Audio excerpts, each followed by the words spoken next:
दोस्तों यूपी के गांव में जब इच्छाधारी नागिन ने दिया एक बच्चे को जन्म, परंतु गांव वालों की एक गलती पर इच्छाधारी नागिन ने जो किया देखकर गांव वालों के पैरों तले जमीन खिसक गई।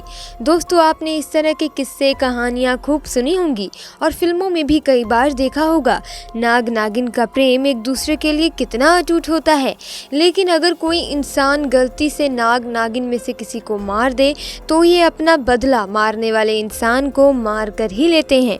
दोस्तों नाग नागिन की दुनिया में नागमणि एक विशेष स्थान रखती है। नागमणि के जरिए वे किसी भी इंसान का रूप धारण कर सकते हैं, कोई भी आकार ले सकते हैं, कोई भी भारी चीज उठा सकते हैं। आप ये समझ लीजिए दोस्तों कि नागमणि मिलते ही नाग नागिन को बहुत सी शक्तियाँ प्राप्त होती हैं, जिससे वे जो चाहे वे कर सकते हैं। दोस्तों दिनकर करीब आज से 5 साल पहले एक साधारण एवं गरीब व्यक्ति का जीवन व्यतीत करते आ रहे थे। उनका गुजारा खेती बाड़ी करके और गाय भैंस का दूध बेचकर होता था।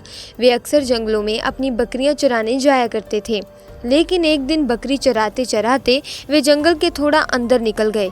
उसी जंगल में एक इच्छाधारी नागिन अपने नाग के साथ एक विशाल पेड़ के पास रहा करती थी। वे नागिन गर्भवती थी। शाम का वक्त था और दिनकर जब उस पेड़ के पास से गुजरा तो उसे वहां एक तेज चमकती चीज दिखाई दी, परंतु साथ ही वे दोनों नाग नागिन भी वहीं थे। उन्हें देख वो थोड़ा सा डर गया और तुरंत ही वहां से जल्दी से घर की ओर भागा। दिनकर इतना घबराया हुआ था कि उस समय तो उसने पीछे मुड़कर तक नहीं देखा, क्योंकि उसे डर था कि कहीं वे नाग नागिन उसे डस न ले। परंतु उस रात उसके ध्यान में वो चीज जो चमक रही थी वो बार बार आ रही थी। वो इतना तो समझ गया था कि वो हो ना हो बहुत ही मूल्यवान चीज थी और अगर वो मुझे मिल गई तो मैं भी धनवान हो जाऊंगा। परंतु सबसे बड़ी मुसीबत थी वे दोनों नाग नागिन, क्योंकि वे नाग नागिन वही पेड़ के पास हमेशा उस चमकती चीज के पास ही रहते थे। अगले दिन वे वापस जंगल उसी पेड़ वाले स्थान पर गया और कुछ दूर खड़े रहकर छिपकर उस पेड़ के पास रह रहे नाग नागिन को देखने लगा। कुछ देर देखने के बाद उसने ध्यान दिया कि नागिन तो गर्भवती है।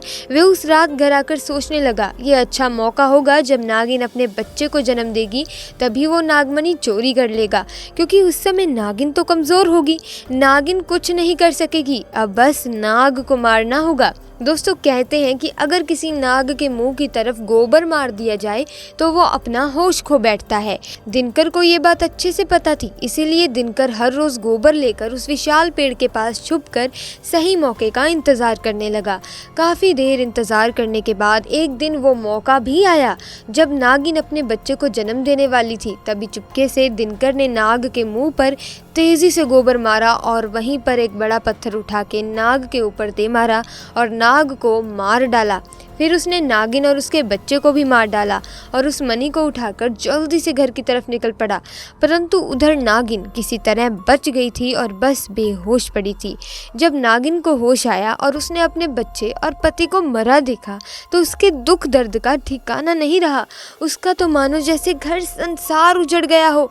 वो उस समय गुस्से से पागल हुए जा रही थी और उसने दिनकर से बदला लेने की ठानी। दोस्तों नागिन अपने नाग का बदला किसी भी हालत में उस व्यक्ति को मारकर जरूर लेती है जिसने उसके नाग को मारा हो, और यहाँ पर तो सामने उसके पूरे परिवार को ही मार डाला था। अब तो नागिन के क्रोध का कोई ठिकाना नहीं था, परंतु मणि चली जाने के कारण वो अपनी शक्तियों का प्रयोग नहीं कर सकती थी, पर अभी भी वो अपना रूप तो बदल ही सकती थी। इधर दिनकर को जैसे ही मणि मिली उसका पूरा जीवन ही परिवर्तित हो गया। उसकी फसल इस बार काफ़ी अच्छी हुई और काफ़ी महंगे भाव में बिकी। उसकी तो जैसे लॉटरी लग गई हो, क्योंकि वो जो भी धंधा कर रहा था उसे हर जगह से लाभ मिल रहा था। दिनकर बहुत ही खुश था, लेकिन दिनकर को पता था कि ये सब उस चमत्कारी नागमणि का ही कमाल है। गाँव में हर जगह उसका नाम था। आए दिन किसी न किसी बात पर उसकी चर्चा होती रहती थी। दिनकर के इस रुतबे को देखकर एक अच्छा रिश्ता दिनकर के लिए के पास ही के गांव से आया और रानी नाम की एक सुंदर स्त्री से उसका विवाह संपन्न हुआ। रानी अपने पति दिनकर को बहुत प्यार करती थी और बहुत इज्जत देती थी। दोनों एक दूसरे का कदम कदम पर साथ निभाते। उनकी जोड़ी गांव में मिसाल बन चुकी थी। दोनों का जीवन बहुत ही सुखमय गुजर रहा था। उधर नागिन भी एक पुरुष का रूप धारण कर राम नाम से दिनकर के यहाँ उसका मुंशी बन गया और दिनकर का विश्वास जीतने लगा। दिनकर भी राम के व्यवहार और वफादारी को देख उसे अपना भाई समान ही नहीं मानने लगा। एक दिन रानी अपने पति दिनकर के पास आती है और बताती है कि तुम पिता बनने वाले हो, मैं गर्भवती हूँ। ये सुनकर दिनकर की खुशी का ठिकाना ही नहीं रहा। उस दिन वे खुद अपने मुंशी राम के पास गया और बोला कि देखो राम, मेरा कोई भाई नहीं है, परंतु जब से तुम्हारा साथ मिला है तुम मेरे सगे भाई से भी कहीं अधिक बन चुके हो। आज मैं बहुत खुश हूँ, इसीलिए आज मैं अपनी पत्नी और तुम्हें एक खास जगह ले जाना चाहता हूँ, क्योंकि मेरा तुम दोनों के सिवा इस दुनिया में और कोई नहीं है। और वो अपनी पत्नी और राम को कार में बिठाकर गांव के एक छोटे से कोने में ले जाकर कार एक छोटी सी कुटिया के सामने रोकता है और उन्हें बताता है कि जब वह छोटा था तब इसी कुटिया में उसकी माँ की जान उसे जन्म देते ही चली गई थी। उसके पिता तो पहले ही गुजर चुके थे। तब एक बूढ़े बाबा ने उसकी माँ को वहीं दफना दिया और दिनकर को उसी बूढ़े बाबा ने पाला था। दिनकर बताता है कि जब भी उसके साथ कोई बुरी घटना घटित होती है तो वो दुखी होता है, तो बस वो इसी कुटिया के पास चला आता है। यहाँ उसे एक अनोखा सुकून का एहसास होता है। दिनकर आगे बताता है कि आज तुम दोनों को मैं इसीलिए यहाँ लाया हूँ क्योंकि तुम दोनों अब मेरी ज़िंदगी का एक अहम हिस्सा बन चुके हो। दोस्तों, ये सुन सभी के आंखों में पानी भर आता है। कुछ देर रुकने के बाद जब वे वापस पहाड़ी से होते हुए घर को जाते हैं तो अचानक से उनकी गाड़ी पहाड़ी पर एक बड़े से पत्थर से टकराती है और गाड़ी को जोर का झटका लगता है, जिसके कारण दिनकर तो कार में ही फंसा रहता है, परंतु उसकी पत्नी रानी पहाड़ से नीचे गिर एक पेड़ पर अटक जाती है और उस पेड़ के ठीक नीचे बहुत गहरी खाई होती है। दोस्तों वो रात कार्तिक पूर्णिमा की ही थी। राम अपनी शक्तियां पाकर पुनः नागिन रूप धारण कर लेता है। दिनकर राम को देखकर चौंक जाता है क्योंकि राम अब नागिन में पुनः बदल चुका था। वो नागिन दिनकर को बताती है कि कैसे ठीक इसी तरह से वे भी स्थिति में फंसी थी जब दिनकर ने उसका पूरा घर संसार लूट लिया था, उसके पति और बच्चे को मारकर। आज मेरे पास बदला लेने का एक अच्छा मौका है। दिनकर घायल गाड़ी में फंसा हुआ था और रो रो कर नागिन को बोलता है कि भले मेरी जान ले ले, परंतु मेरी पत्नी गर्भवती है, उसे छोड़ दे। परंतु तभी उस नागिन को अपनी वही स्थिति याद आती है कि क्या होता है जब कोई अपना छिन जाता है। ये जिंदगी का सबसे बड़ा दुख होता है।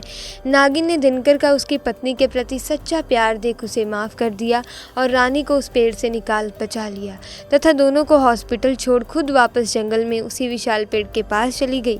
जब दिनकर हॉस्पिटल से स्वस्थ होकर अपनी पत्नी के साथ घर वापस लौटा तो उसे अपनी गलती का एहसास हुआ और उसने जाना कि उसने कितनी बड़ी गलती करी है।